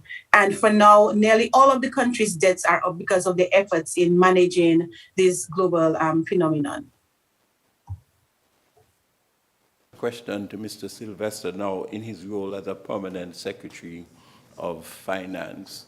So in some of the countries, the debt to GDP is higher than the ECCB recommendation. Are there any other mitigating factors that you think an investor should take into account in deciding to invest in a country with a debt to GDP higher than the benchmark established by the ECCB? Right. Very important question, very interesting question. I think at the level of the various ECCU member territories, it is important to look at what are some of the policies and programs that these countries are implementing to strengthen the economies, build resilience to shocks and so on, including natural disasters, pandemics, and other shocks that we face from time to time. Given our small size and so on, we are very vulnerable to some of these shocks. So I would mention, for example, that at the central bank level, the central bank is encouraging many of the countries to implement fiscal responsibility legislation, or fiscal rules, as it were, or fiscal frameworks, even if they are not enshrined in legislation. And so many of the countries are pursuing that with respect to reducing their debts to sustainable levels. And so within the context of getting the debts down to 60%, if you look at the trajectory of some of these countries' debts, you would see that they are moving in that direction. As the panelists from the Dominica Social Security mentioned, with the impact of the pandemic, you saw a jump in some of the debt to GDP ratios across the countries. But that is expected to be transient in the sense that as many of these economies recover, in terms of their gross domestic product and so on, you will see those debt to GDP ratios going back down. And that is what I think the investors should look to in terms of the trajectory of some of those debts. And of course, if you look at what has been happening in terms of the countries, in terms of their growth prospects and so on, you have to look at that. But as I said, importantly, what are the policies that the country are pursuing with respect to sound fiscal management, sound financial management, and building resilience within the countries to deal with shocks and so on. Okay, thank you very much. I think there's a very important point here. It is not just the absolute number, but the trajectory. Because we are in small countries, the debt to GDP will move up and down if you have a COVID crisis, if you have a hurricane, if you have a volcanic explosion. But what is the critical factor is the long-term trajectory of the debt. I think that is the answer that Mr. Sylvester was giving. We're going to pause the question and answer segment for a while to conduct a little survey on Mentimeter. You're going to see on your screen our website, and you'll also see a code that you can scan, and you will see a barcode that you can also scan to get onto the Mentimeter website. We'll ask 3 questions. The questions will be one at a time. So you'll answer the first question. Each time somebody answers the question, the result will be placed on the screen and it will be updated. Once the time allotted for question 1 is completed, then question 2 will come up. So we'll give you a few seconds to get on to www.menti.com and to answer the first question. I think the first question should be posted already.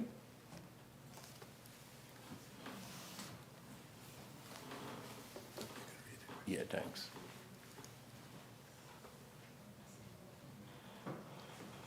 The first question is asking, how did you hear about the RGSM before the announcement of this panel discussion? And there are 4 options: traditional media, radio, television, newspaper. digital media, social media, website, email, word of mouth, never heard of the RGSM. And we're already getting some questions. The digital media is going up very rapidly. Word of mouth, getting there. Never heard of the RGSM, minimal.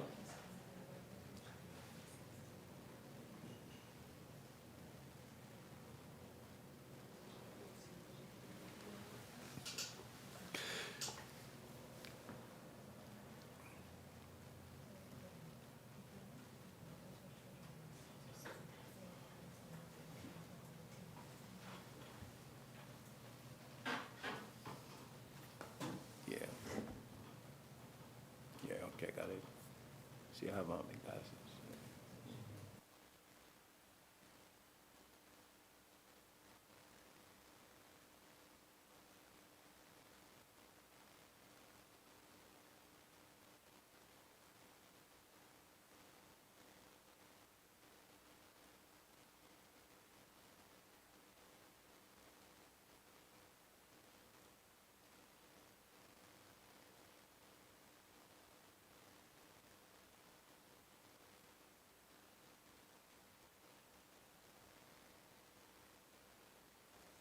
More seconds to go, and then we'll move to the second question.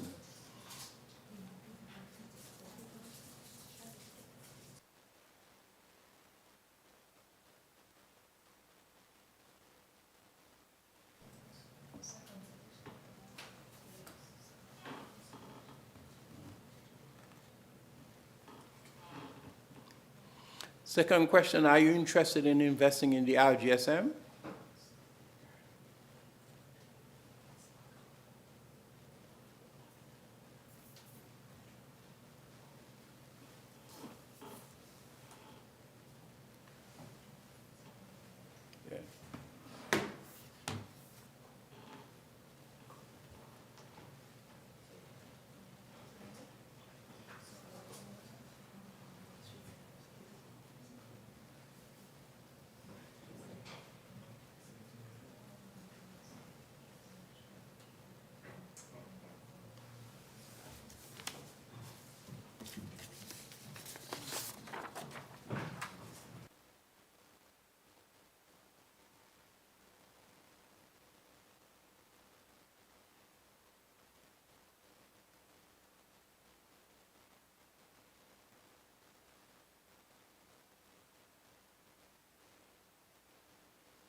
Okay, you have 30 seconds to respond.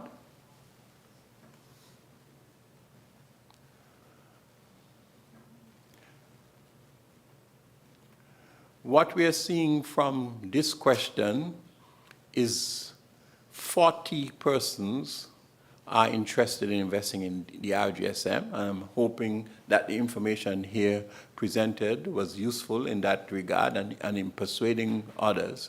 18 have decided maybe, and very good, nobody have decided that they don't want to invest in the RGSM.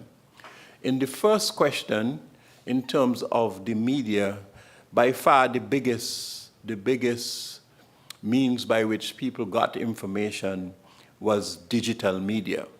And that too would give some indication to us as to how the RGSM should be marketed. Now we go into the third question. If you're willing to invest in the RGSM, what maturity would you be most interested in?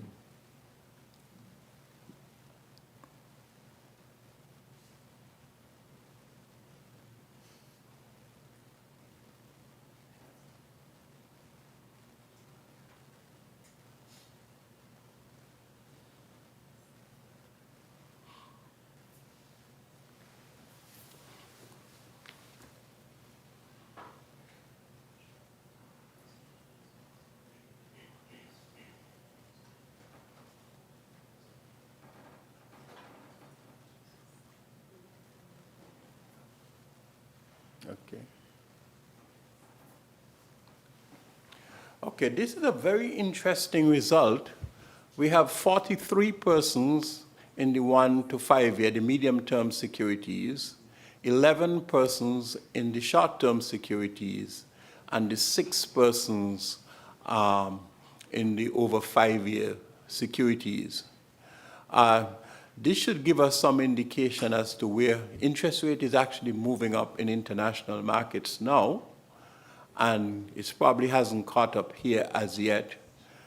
And this probably is an indication of why so many people are looking at the midterm, trying to decide what will happen to interest rates before they make a final decision.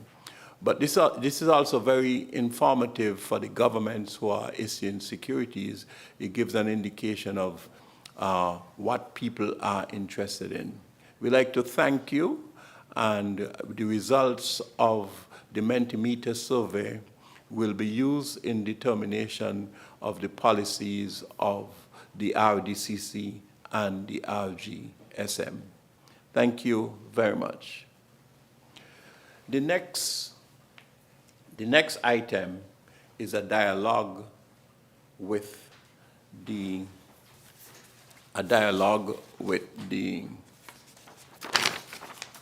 Mr. Carl Spencer, the General Manager of the Community First Cooperative Credit Union, who will share his experience on the credit union with the RGSM. So, Mr.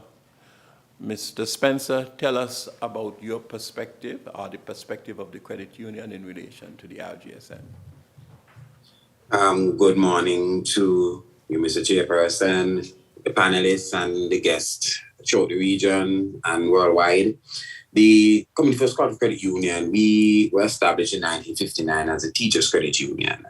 We would have opened our bond in 1989, and we had our name change in 2004. We are the largest credit union in Antigua and Barbuda, and one of the significantly important credit unions throughout the OECS. We would have started our investments on the RGSM in 2006. And I think, I do not remember the country now, it was such a long time ago. But by this time, we would have expanded our investments to almost every OECS country that issues sovereign debt. We found that the benefits to the credit union are increased diversification in terms of asset class for our investment portfolio. In terms of liquidity management, in terms of where we have excess liquidity during certain times of the year, we're able to invest the funds. Some investments are for 6 months, some for a year, where we're able to invest and then get those funds back. We're able to reinvest in our OECS economies, mobilizing savings of our Antiguan members back into the OECS for governments to utilize for their capital projects. We find that the RGSM provides us with higher returns than fixed deposits and savings accounts in banks and so on. And we're also, because of the platform of the RGSM and the brokers, we're able to compare returns across the sub-region in terms of what different governments are offering with respect to the sovereign debts that they have on offer. We find as well, because of the stability of the OECS dollar, we have little to no foreign exchange risk when it comes to investing on the RGSM in OECS countries. So and money is able to be moved seamlessly across the region through the OECS because of the establishment of the RGSM network and the platform. And the RGSM itself, as a mechanism, provides some level of comfort to us as an institutional investor, as a financial institution, trading around the region, and we're able to use our platform to expand our investment portfolio.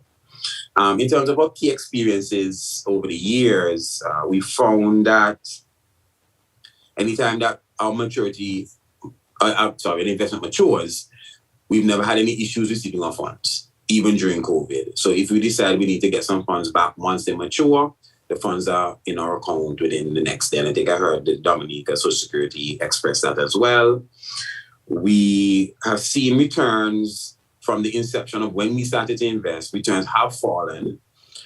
So we're not able to get the same level of returns. But to counter that, we would most likely invest more as we get more excess funds and so on. But it is a testament to the opportunity for the governments in the OECS to get funds at a cheaper rate. I remember, I wouldn't call any government's name in particular, but some would have been trading at 7%, 8% back in the day. Now they're able to offer investments at 4%, 5%, which is almost half of what they would have been financing some of their projects for, or some of their short-term budget issues. We find that some governments offer their investments are way lower than others. It depends on their particular economic conditions, as well as we found that some of them have internal, within their country, a lot of active investments by institutional investors. I won't call any countries' names in particular, but there are some investments that are very low, and which is a testament to that country's ability to gather investments at a cheaper rate. Internally here at the credit union, we have our investment committee made up of our president, myself as general manager of financial control, and other board members or other interested volunteers, where we assess each investment as they become available, or as they are maturing, or as we need to meet our liquidity requirements. And so we would look at third-party assessments of those countries from IMF, World Bank, the ECLAC, ECCB as well. And we also look at the prospectuses provided by the individual government. So we've been pretty active on the RGSM for some time.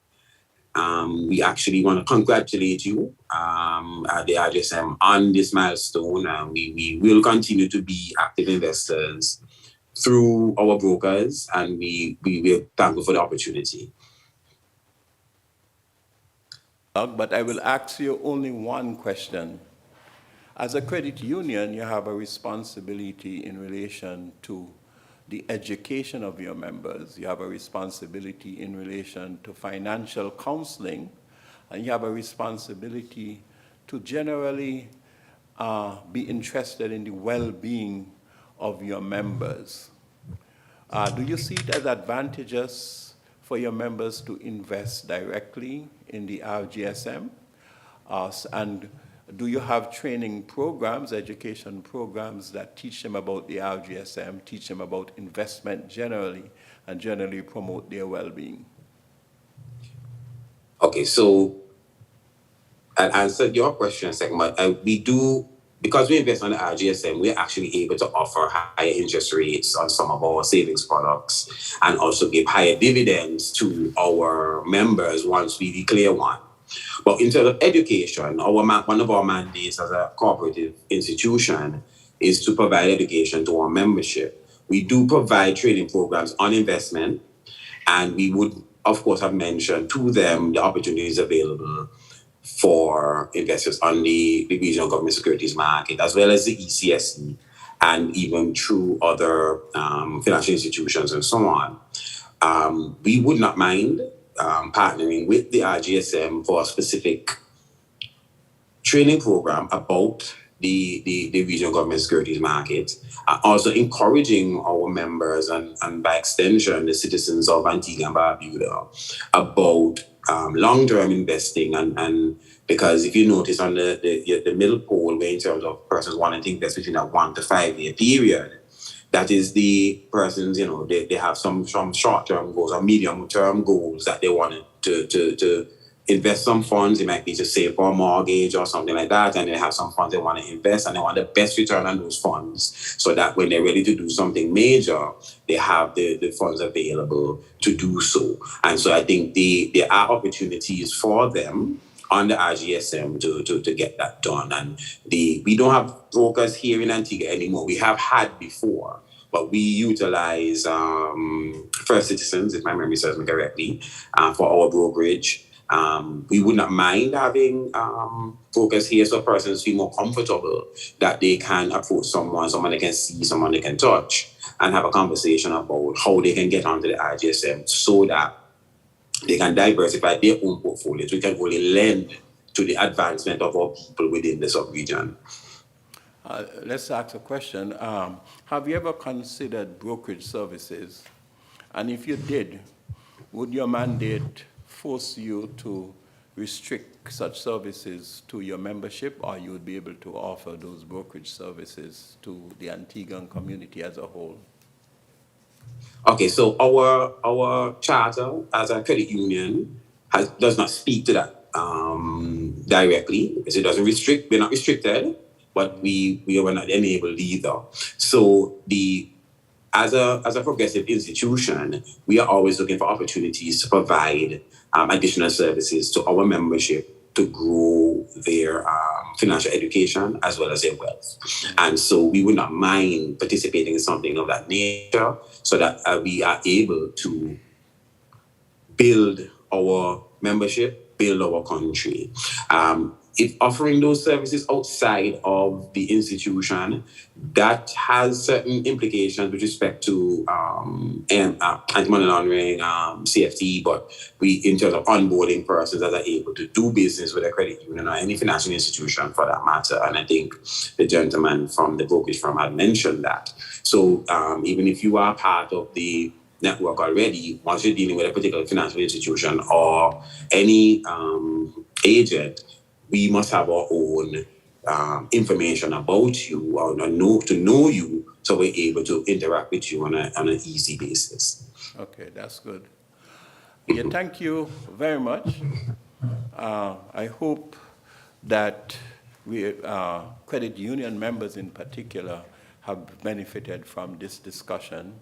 And I open the question of brokerage, but I hope that they will find other means of collaborating with the credit union movement through education and seeing how they can be integrated more into the whole capital market development program. We will now proceed with the second part of the question and answers segment. And I think there are a few more questions waiting to be answered. The first one is directed to Mrs. Lancelot. She mentioned that there needs to be more consistency in the preparation of prospectuses. For the benefit of those involved in the preparation of the prospectus, can you share the information that you would like to be reported? Okay, yes. For example, if there is already an existing prospectus with all of the debt information, the fiscal operations information, balance of payments, etc. When there is an addendum for a subsequent issue, then that addendum should also include all of that information and not some, because then you are unable to properly compare, because what you are doing is trying to track the country and project. And so if you have information as at a particular date and the subsequent information is not complete, then it's difficult to compare effectively. And so particularly for the addendums, let's keep the information complete and consistent so that we can properly compare over a period of time and look at, like Mr. Sylvester said, the trajectory of the economic performance. Okay, thank you very much. This one asks, I fully support the move to a total electronic platform. Can the ECSE representative indicate the feasibility of this? Mr. Burnett.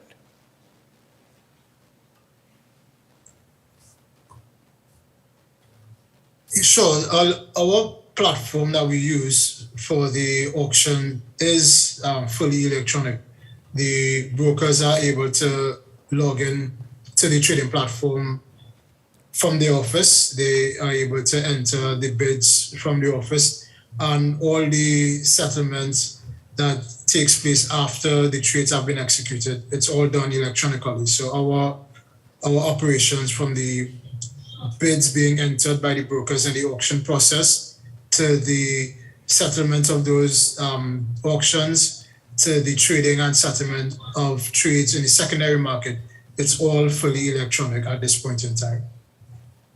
Okay, but is there a question? Mr. Estrada raised the question. Is it the relationship with the broker that is not electronic?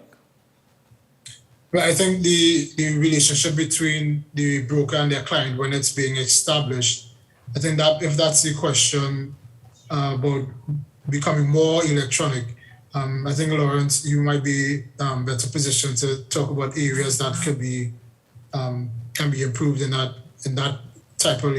part of the relationship. If I may, Chair, I was looking at the more critically at the front end, at the customer end. Okay. Yes, to make it easier for people to access and complete their transactions. So yes, I fully understand what Mr. Burnett is saying at the back end, but I was referring more to the front end, to the customers and potential customers. So, Mr. Hadley, could you help us with that in terms of making it more convenient for the investors? Right. So, like I said, we accept electronic information. So you could send us email instructions. I think where the person was going with that question, though, is whether the ECSE could be an online trading platform. We haven't gotten to that point as yet. All the orders have to come through the broker. So you can't put on the orders yourself. You have to send the information to us, but to make it as easy as possible for you, we accept email instructions, or you notarize instructions electronically. Okay. Okay, I'll address this question to the debt manager from St. Lucia. When you issue a debt on the market, can persons external to the Eastern Caribbean invest in the RGSM? Invest in that debt instrument? Yes, the instrument is open for anybody who is interested, whether within the region or outside the region.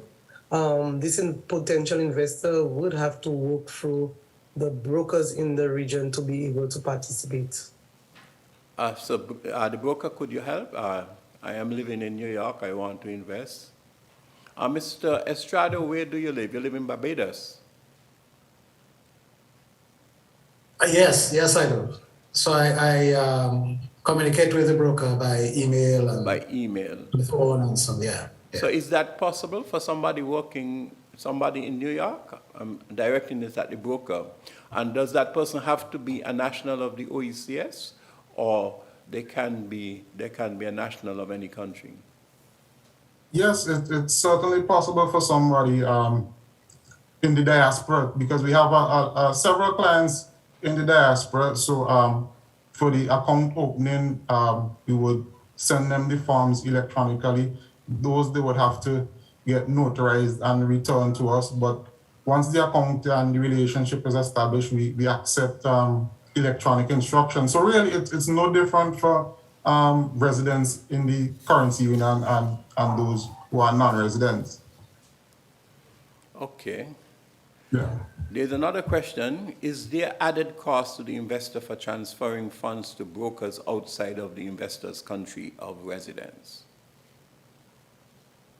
I think the broker would be best able to answer that. I suspect... Well, there wouldn't be a cost from the broker's standpoint, but the bank may have charges.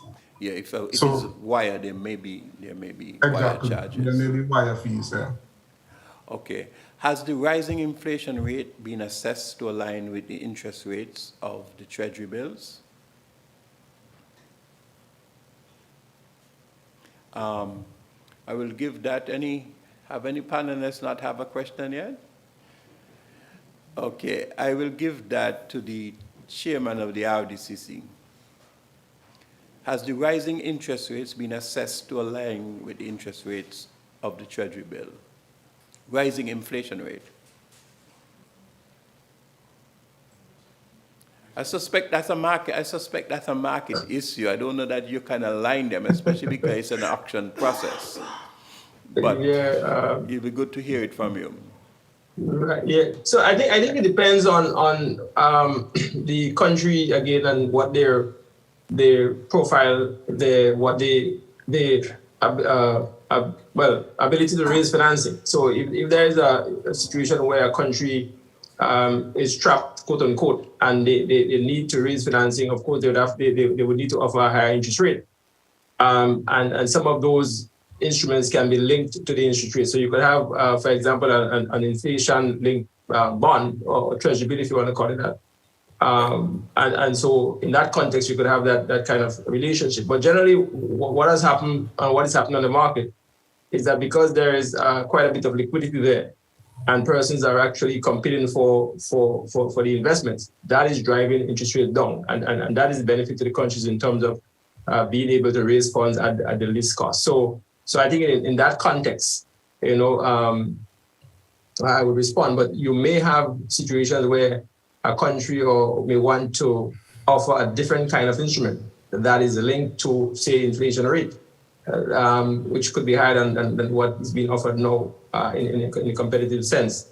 And so you can generate additional resources by virtue of offering a higher or differentiated product. Yeah, I think that answered the question very well. Generally, an investor would be interested in a real rate of return. So they would want to make something with a margin above the rate of inflation. And so that in a lot of the more advanced economies, they offer inflation-linked instruments. In our situation, given the current instruments that are offered, they are done by auction. And I think the bids that people make on the auction will also be influenced on the level of the inflation. If the inflation is very high, then the bids would probably be for a higher interest rate, and that would influence the overall cost to the government. So that even though we don't have inflation link, I expect that there would be some relationship between the inflation rate and the actual bids that come in on the RGSM. The next question, what's the minimum investment that would make economic sense? Probably I should direct that at the debt manager from St. Lucia. What minimum investment? Well, there's a number of elements. It could make sense from the standpoint of the government, or it could make sense from the standpoint of the investor, because he has to pay fees. And if you have a $100 investment, is it at your fees? What would your fees do to the return that you get? When you subtract the fees from your return, do you have a net return? So I'll direct it first at St. Lucia, mainly from the perspective of the government. What minimum investment would make sense for you? Okay. Basically, in determining the minimum investment that would make sense for us, we assess our borrowing needs at the time as to whether government should go for a certain amount, looking at our revenue intake and what our liquidity situation is at the time. It can be, I would say, just for thinking out of my head, maybe about a 10 million. We never really go below that amount. I'm talking about per investor. Per investor. Mm-hmm. Oh, basically we have right now is 5,000. I think we can go a little lower than the 5,000. I'm just speaking to investors around maybe about $1,000 EC can be a small amount we can start with, or even go even lower. We heard about $100 early on to be able to tap into the little man on the street. So I think we can. The question you were answering before, how much, in given all the problems with preparing a prospectus, hiring a broker, what is the minimum would make sense for you? I think about 10 million. About 10 million. To me, what 5 million lower wouldn't. Sylvester, that will be the same for you in Grenada?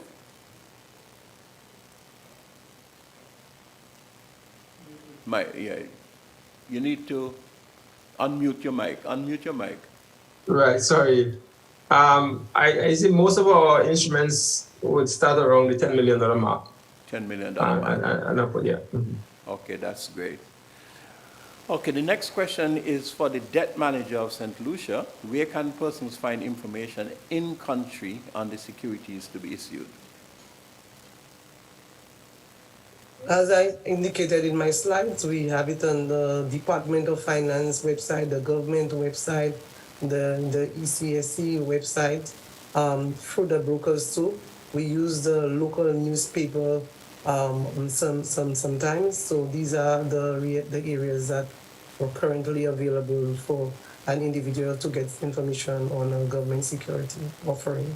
Okay.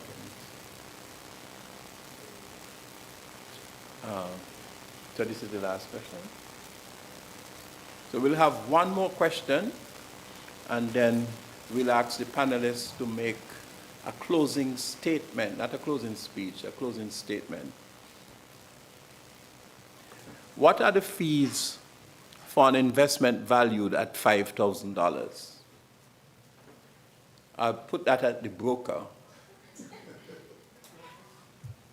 Okay, well, the fees include the broker's commission, which, as I mentioned in the presentation, ranges between 0.1% to 1%. So if I go back to the presentation I had on, well, the example I had in my presentation on a $50,000 investment that amounted to about $37.50. But for a $5,000 investment, that would be around $12 also for the minimum on the commission. Because again, each broker would have their own minimum for the commission again. And for the ECSC, that would also incur the minimum fee of $12 also. So in total, you might pay roughly about $25, a minimum amount for that value transaction. Okay, that's great. And that is based on Bank of St. Vincent? Yes, yes. Okay, that's great. But it would vary depending on the particular Correct. broker. Now, this is the last question, and so that I think we are now beginning to wind down on what has been a most informative and enlightening panel discussion. So we'll give the panelists an opportunity. We'll give the panelists an opportunity to make their concluding remarks. We'll start with Mr. Sylvester. Thank you, Mr. Chair, and I would agree with you in terms of the depth and the content of the panel discussion and the very thoughtful questions we got from the listeners and viewers. I think the session provided a lot of food for thought, very practical recommendations and so on, in terms of helping us to improve and make better a very important institution in the region, the RGSM. So I want to thank all the panelists and so on for their contribution. I have certainly learned quite a lot from the discussion. In terms of the future of the RGSM, I think many persons hinted to having an RGSM that provides for the small investor, an institution that is fully online, an institution that is perhaps an online platform where you have a choice whether you want to go through a broker or whether you want to just log on to a platform and be able to trade both on the primary and the secondary level. I think those are where we really want to sort of head to. And many other interesting recommendations coming from the presentation. So I again, happy to be part of this esteemed panel and to thank you for having me. Over to you, Chair. John Emmanuel. Thank you, Chair. Thank you, all participants and all who are following us, whether on YouTube or through the UETV. And we just are very grateful as I speak on behalf of the debt managers of the region. It has been a pleasure being able to issue instruments for the government through the regional government security market. It has been a platform of, I would say, number one choice in terms of raising funds to make different things possible, whether it's capital projects, whether it's to fund emergencies. The RGSM always have a first point of reference in terms of getting those funds. We are very, very grateful, and I speak on behalf of all the member countries that are utilizing this platform. But hopefully, as we move forward and looking at the years beyond 20 years, we are looking for improvement in the RGSM. as it pertains to more targeting of individual investors, our public servants, local people on the street to be able to get involved in the RGSM. We also looking at for a more diversified set of products, even maybe products targeted at maybe pensions. We look at the green bonds, things for the resilient building, climate adaptation, and a whole different set of products that are widely available on other platforms. We would like to see it being produced or being offered on the RGSM. And another area we are looking for improvement is be able to get greater access through electronic means. We spoke about the mobile access using your phone to be able to participate in an auction. We have the cryptocurrency right now that is growing around the youth. We in an age that people are very want all the information through technology. So we're hoping that the RGSM can follow that path. So once again, thank you for having the debt managers being represented this morning. And we say hooray to the RGSM for 20 years in business and going strong. Thank you very much. Mr. Jaron Burnett. Thank you to everyone for joining us this morning on the panel, and thank you to my fellow panelists for sharing your expert information and insights into how we can improve the market. The ECSC, we will continue to play our part and be a very important stakeholder in the development and the growth of the RGSM. When we've all spoken about different things that we would like to see, and I know that these conversations will continue beyond today's session, where we'll actually go back to the drawing board and see how we can implement these suggestions to improve the market. So thank you for the opportunity to be on the panel, and I encourage everyone that's viewing this webinar this morning to begin seriously considering investing in the RGSM. It definitely will be worth your while, and we look forward to seeing you in the market very soon. Thank you. Thank you very much. Mr. Laurent Hadley. Thank you. Well, Mr. Moderator, I must say I was heartened by your survey to see that more persons are interested in investing than not. So I look forward to that uptick in business. But I really hope that our presentations today really help to enlighten our viewers, because in my role, what I see the apprehension comes from for persons who want to invest. There's a lack of understanding. And quite rightly, if you don't understand something, I don't think you should venture into it. So that's why we as brokers are here. I mean, feel free to call us, and we could provide you with the necessary information that you need to get going. And I thank you again for the invitation to be a part of this panel. Mistress Joan Lancelot. Thank you, Mr. Chair, and thank you for all of the panelists. Thank you to all of the panelists. Let me say up front, at my closing, happy 20th to the RGSM. As an institutional investor, the DSS has greatly benefited from investments on the RGSM, and I hope that my presentation inspired others to go ahead and take the leap of faith, because the RGSM has proven a trustworthy platform for our investments, a relatively safe platform for our investments. The information is sufficient to make a sound analytical decision. And for now, I am excited about the upcoming additional products, because so far we've only had these two bonds and the treasury bills. So it would be really, quote unquote, swell to have additional products to invest in. And so we say thank you for the opportunity to invest on the RGSM, and just to encourage others to jump in and benefit from that and grow your wealth. Thank you. Thank you very much also. Mr. Earl J. Estrado. Thank you, Chair. First of all, I'd like to thank you for the excellent work today.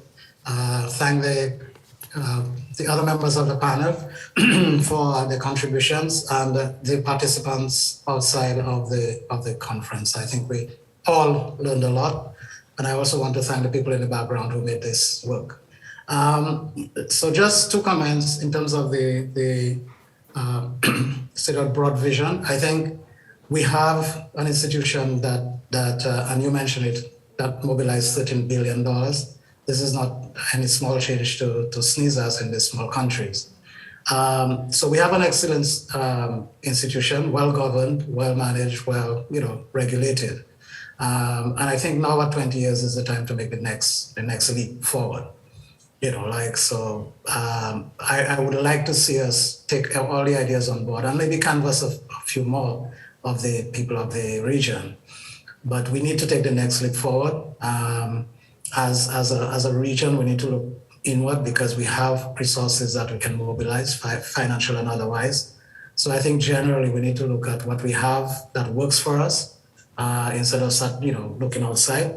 But I think the opportunity arises to get our people more financially savvy, grow their wealth, grow their income, and it is right there in front of them. So I think that is a significant opportunity that's available, and we should grab it by both hands and do what we have to do. So thank you, everybody. Thank you very much. I think we have come to the close of the panel discussion.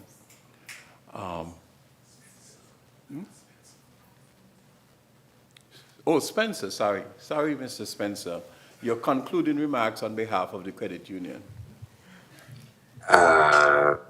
Thank you for the opportunity to present our perspective on the RGSM. And as the ECCU continues to develop its systems and programs, entities like the RGSM will become more critically important for the development of the region.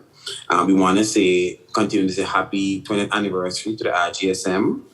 And just always remember that the greatest journey or the longest journey always starts with the first step.